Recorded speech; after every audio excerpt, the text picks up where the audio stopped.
तीसरे स्थान पर बने हुए हैं। तो इस तरह से नई दिल्ली सीट के जो आंकड़े हैं वो अब बदल रहे हैं। हालांकि ये अभी सिर्फ रुझान है, नतीजों में अभी वक्त लगेगा, लेकिन अगले कुछ घंटों में तस्वीर पूरी तरह से साफ हो जाएगी। लेकिन एक बात तो तय मानी जा रही है कि दिल्ली में इस बार बीजेपी की सरकार आती हुई दिख रही है, ऐसा रुझान पूरी तरह से संकेत दे रही हैं। और अगर ऐसा होता है तो निश्चित तौर पर आम आदमी पार्टी के लिए एक बड़ा सेटबैक होने जा रहा है दिल्ली में, क्योंकि पिछले 2 टर्म से आम आदमी पार्टी की सरकार थी दिल्ली में और बड़ा मुश्किल लग रहा था केजरीवाल एंड कंपनी को दिल्ली से हटाना। लेकिन इस बार बीजेपी उस जो कोशिश है उसमें कामयाब होती हुई नजर आ रही है। तो ये इस वक्त की बड़ी खबर है। नई दिल्ली विधानसभा सीट से जो रुझान है उनके मुताबिक अरविंद केजरीवाल आगे चल रही हैं और साथ ही साथ मनीष सिसोदिया भी अब उलटफेर करते हुए नजर आ रहे हैं, वो भी आगे चल रहे हैं। तो ये एक अपडेट है। जंगपुरा सीट से जो है मनीष सिसोदिया चुनाव लड़ रहे हैं। बीजेपी कैंडिडेट को उन्होंने पीछे कर दिया। इससे पहले मनीष सिसोदिया जो है पटपटगंज से विधायक थे, डिप्टी सीएम भी रहे हैं केजरीवाल सरकार में, तो अब वहां बदलाव देखने को मिल रहा है। तो 2 बड़ी सीटें थी जो हम बोल रहे थे, जो आम आदमी पार्टी के जो 2 बड़े दिग्गज थे वो पीछे चले थे, वो अब आगे आते हुए नजर आ रही हैं।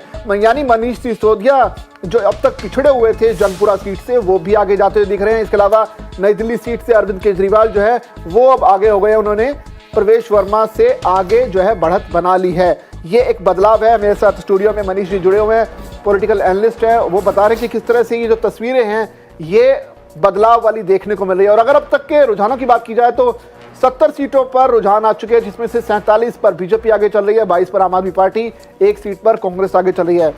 मनीष जी, हम बात कर रहे थे कि किस तरह से चैलेंजेस रहने वाले हैं बीजेपी के सामने। अब चैलेंजेस की अगर हम बात की है तो निश्चित तौर पर कांग्रेस के अस्तित्व की बात भी करना बहुत जरूरी हो जाता है, क्योंकि अस्तित्व का सवाल कांग्रेस के सामने था।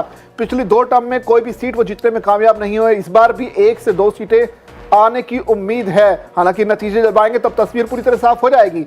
लेकिन कांग्रेस जैसी राष्ट्रीय पार्टी दिल्ली में अगर इस तरह का प्रदर्शन करेगी तो पूरे देश में क्या मैसेज जाएगा?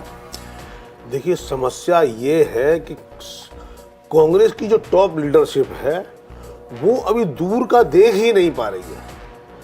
अभी उनको विजनरी इशू है।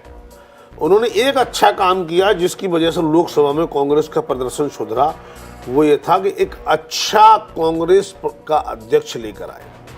मल्लिकार्जुन खड़गे की एक तो उम्र भी 80 के लगभग है और दूसरे वो पुराने नेता हैं। इसका परिणाम ये निकला कि कांग्रेस कहीं ना कहीं लोकसभा के चुनावों में अच्छा प्रदर्शन करती नजर आई और प्रदर्शन से ज्यादा बीजेपी को खींचती, टांग खींचती, लटकाती, आईना दिखाती नजर आई। वो स्थिति दिल्ली में कांग्रेस की नहीं दिख रही है। इनिशियली कांग्रेस ने जब सीटों का बंटवारा किया तो कुछ बहुत अच्छे निर्णय लिए, जैसे अपने लगभग सभी दिग्गजों को उन्होंने दिल्ली में उतार दिया।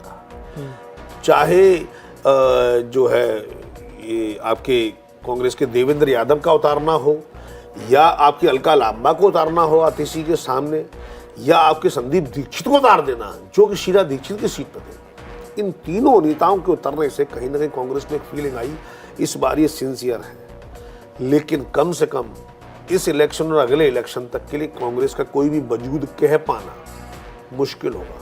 अभी आप देखिए, लगातार सुबह से जब से मतगणना शुरू हुई है कांग्रेस सिर्फ एक ही सीट पर आगे, दूसरे में कहीं वो दूसरे स्थान पर भी दिख नहीं रही है ज्यादातर जगहों पर। तो ऐसे में उनका कोई बड़ी उलटफेर का सिम्टम भी दे पाना मुझे नहीं लगता। मुझे लगता है 1 सीट या कोई अगर चमत्कार हो जाए तो 2 सीट। तो उन्हें अगले 10 साल की तैयारी के साथ काम करना पड़ेगा, नई और फ्रेश लीडरशिप, फ्रेश विचारधारा पे काम करना पड़ेगा, एग्रेशन पे काम करना पड़ेगा, वरना कांग्रेस के लिए भी संकट ही संकट है। और दिल्ली का चुनाव पूरे देश में मैसेज देगा कि कांग्रेस बेहद कमजोर पार्टी है। लेकिन मनीष जी, कंफ्यूजन की बात इसलिए भी हो जाती है क्योंकि कभी आम आदमी पार्टी के साथ गठबंधन होता है, कभी गठबंधन से अलग हो जाते हैं, कभी मुखर होते हैं, कभी थोड़ी सी नजदीकियों की बात करते हैं। ये कंफ्यूजन जरूर वोटर्स के मन में भी होगा और कांग्रेस के जो कोर वोटर्स हैं उनको समझ नहीं आ रहा कि अब ये करना क्या चाह रहे हैं। क्या ये आम आदमी पार्टी की विचारधारा को फेवर करते हैं या उनके अगेंस्ट हैं? क्योंकि अब कभी आप साथ रहते हैं, कभी आप अगेंस्ट जाते हैं, तो कंफ्यूजन इसलिए भी हो जाता है कि आप जो है लोकसभा चुनाव में साथ थे, विधानसभा चुनाव में एक दूसरे के अगेंस्ट हैं और लगातार ये कहते रहे कि अरविंद केजरीवाल ने पिछले 5 साल में, पिछले 10 साल में कोई काम नहीं किया। राहुल गांधी रैली के दौरान जो है यमुना का पानी उन्हें पीने के लिए चैलेंज करते हैं, लेकिन